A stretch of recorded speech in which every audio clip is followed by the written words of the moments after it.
Have you ever felt just blown away when you're watching a guitar player just, shoot their fingers smoothly up and down the guitar fingerboard while they're improvising? It looks pretty amazing when you're watching someone do this and when it seems really free and easy to accomplish. So in this lesson, what we're going to do is shed some light on how they seem to have that command of incredible control over the guitar neck. And the topic for the episode here of Guitar Blog Insider this week is going to be to discuss how to go about practicing improvising across the neck using lateral melodic patterns.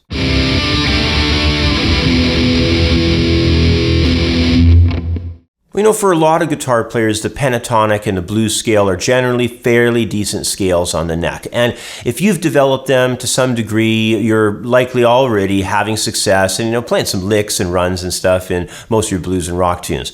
However, being able to use the scales to create melody in a flowing manner in several different kinds of music styles and being able to play many different types of scales, like, we've got the major scales, natural minor, we've got harmonic minor, there's some of the jazz scales like diminished scale, and then there's the modes, like Dorian and Mixolydian and all that.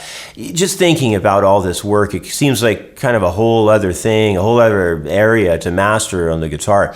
So, take your time learning scales. I'm not saying by any means with this lesson plan here that you don't have to practice scales. You're going to have to practice scales. You're going to have to spend a lot of time on them, probably a couple of years working with a metronome and building them up to speed and going through all kinds of jam tracks to learn how to apply them. But what we're going to do in this video here is we're going to be looking at the neck and learning to use lateral melodic patterns to be able to develop a better ability to perform scales all over your guitar fingerboard so you don't get too locked into just one boxed area of the neck. So let's zoom in on the guitar and we'll start going through some of these examples I have for you so you can get better at understanding how this idea works. To print all the tabs and read the full post of this video, visit my blogger page at creativeguitarstudio.blogspot.com and enter the name of this video in the search box.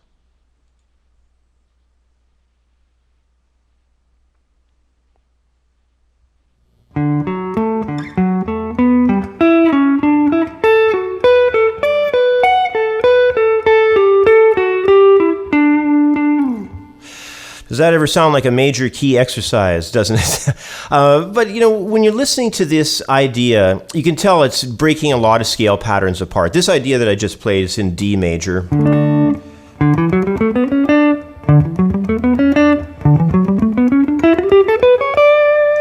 And when you understand your scales across the neck, and I was just playing them in the box patterns just now, learning to go much more intervallic, more repetitive, and more along the neck is really the next phrases that you need to work on, and the next phase you need to go and practice.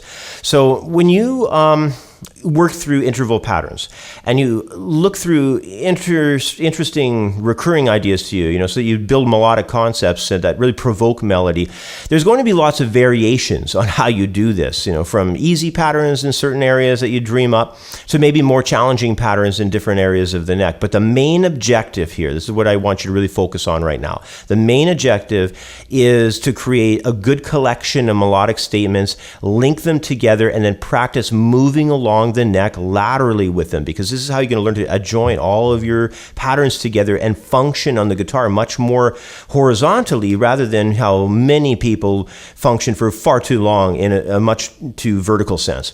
So let's take a look at the example number one layout here. It's a major scale idea, obviously, and it's covering this lateral melodic pattern concept in the key of D major. We're starting off here around 5th fret, 5th string, and we're just going to be moving through just a small triad arpeggio. And then we're going to move up the neck and come off the 9th fret, 5th string. And we're just playing a little segment of the inside of that scale there. Then we're jumping over to 3rd string and we're playing from 9th fret into the 11th and 12th of 4th string.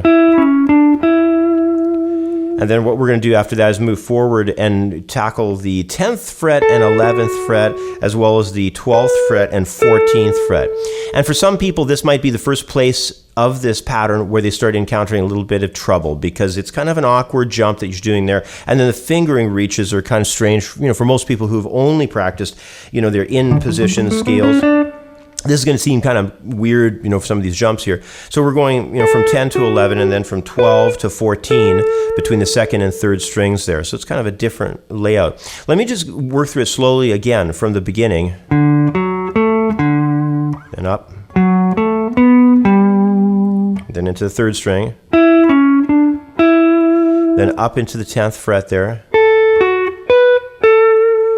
Then what we're going to do next is move higher. We're going to go to the 10th fret, first string, D there. Play a pattern that goes across the two strings like so. And then down from the 12th fret B tone over to the A tone again. Last time we played the A, it was over here on the 10th fret. So we got two of the same A's, the unisons of those A's.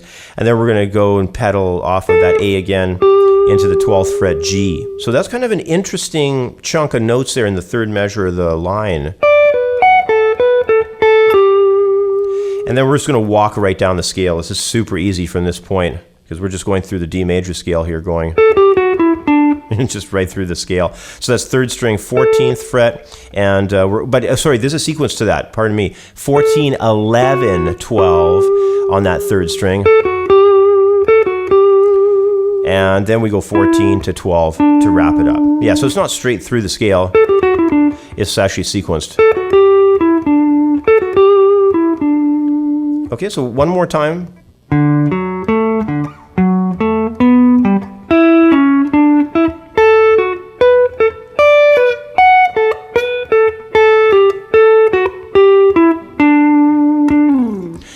So that's your first example. Work on that a little bit. Try to build up some decent speed with it. At least trying to play it, try playing it as fast as I played it at the beginning of the video clip here.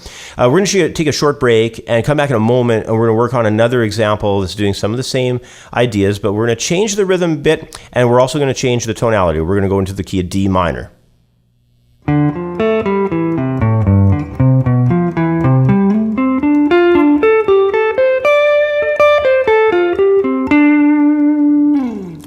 Well, this next lateral melodic pattern that we're going to study is one that operates out of the minor tonality. It's in the key of D minor, and it also changes duration from our last example because it's shifting into an eighth note triplet feel. Now, keep in mind as you begin working on patterns and creating some of your own, that the long-term goal is to, of course, master the fingerboard.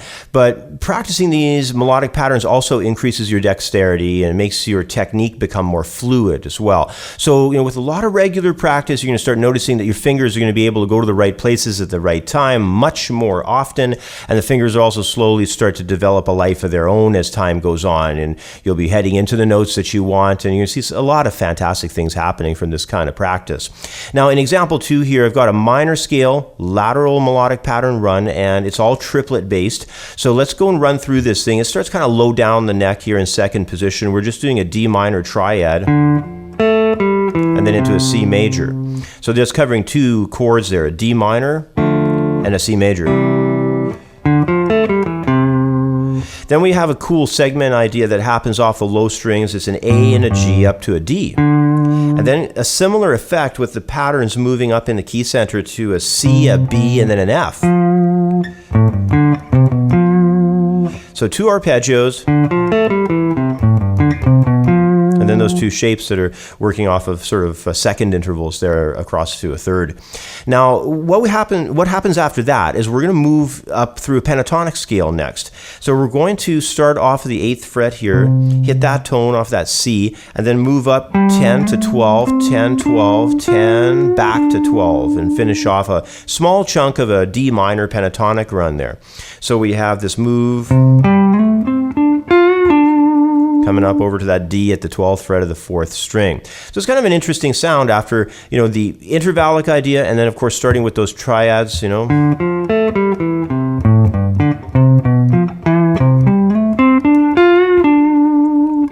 So let's just find out what happens after that, because after we resolve over to that D, and that's kind of happening in the middle of beat 3 there of the second measure, we're going to need to get a high A next, and that tone is going to go down to a G. So we have this feel where it's like, and then up over to an A and a C tone, coming around again to a D. So that's a little piece of a pentatonic scale again up in there. So really kind of venturing away from pentatonic in the midsection there, but then we're going to return to it once we sort of finish off the line at the end of measure 3. And then we're going to go down the scale.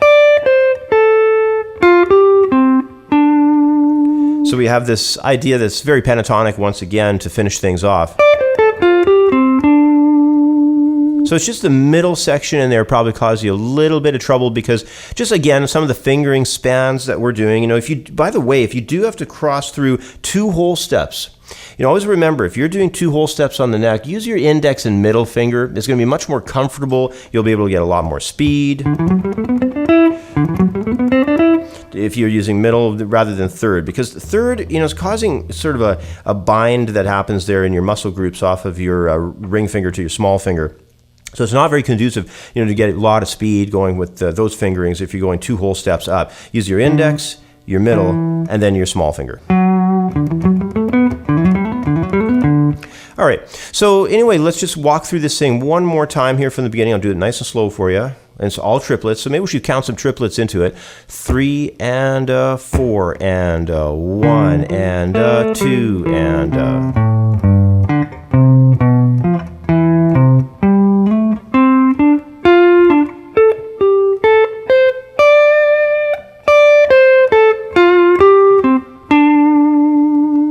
All right, so that's the second exercise. We're going to take a short break, come back, and we're really going to try to go in a melodic direction next and apply some of this to create sort of a run idea across the neck.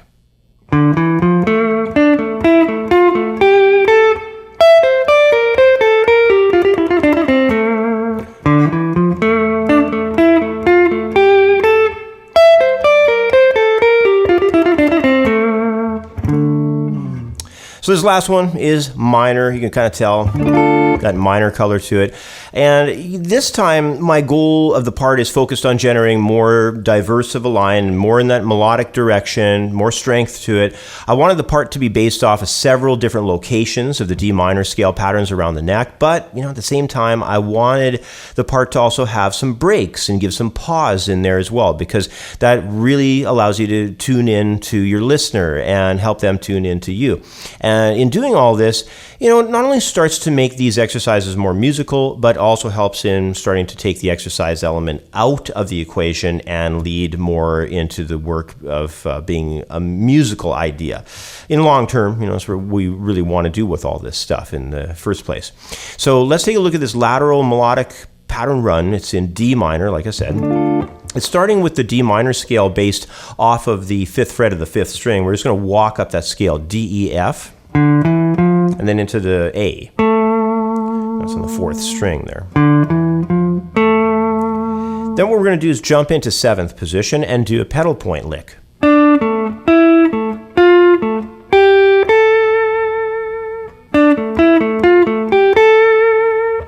So we start off from the minor scale.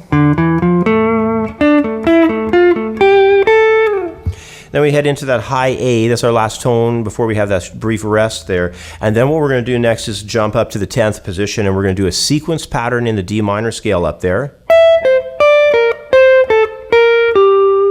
And then we have a faster 16th note run, all done on the same string, 3rd string. So after you do that sequence from the top end of that D minor scale, you're going to head along the 3rd string there. Just a fairly quick run of the notes there because it's 16th notes.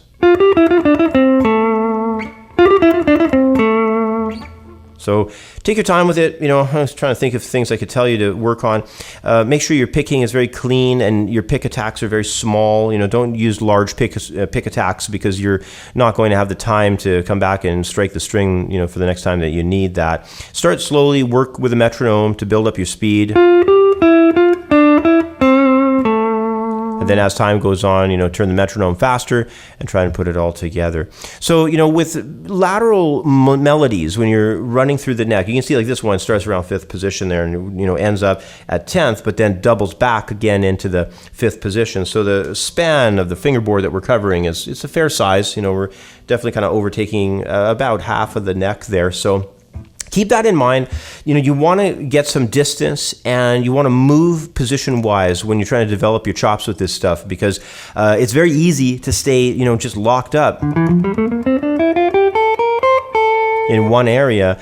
And, that can be fine. You can do some cool things like that, but it's when you start moving more horizontally along the neck, that's when really cool things happen,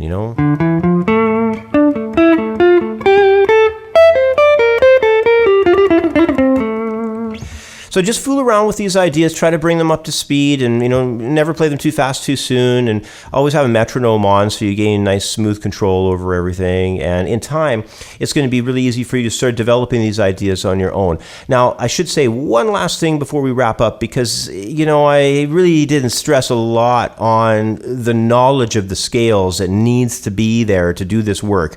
This would be work that you would be studying and practicing and drilling on after you spent a good deal of time learning your scales across the neck in all the positions. Pick a key. We were just running through D minor, so get to know how the scales of D minor, let's say, are run down in every area. And, run along the neck with them. And check them out in connected positions as well, and move from one segment to the next.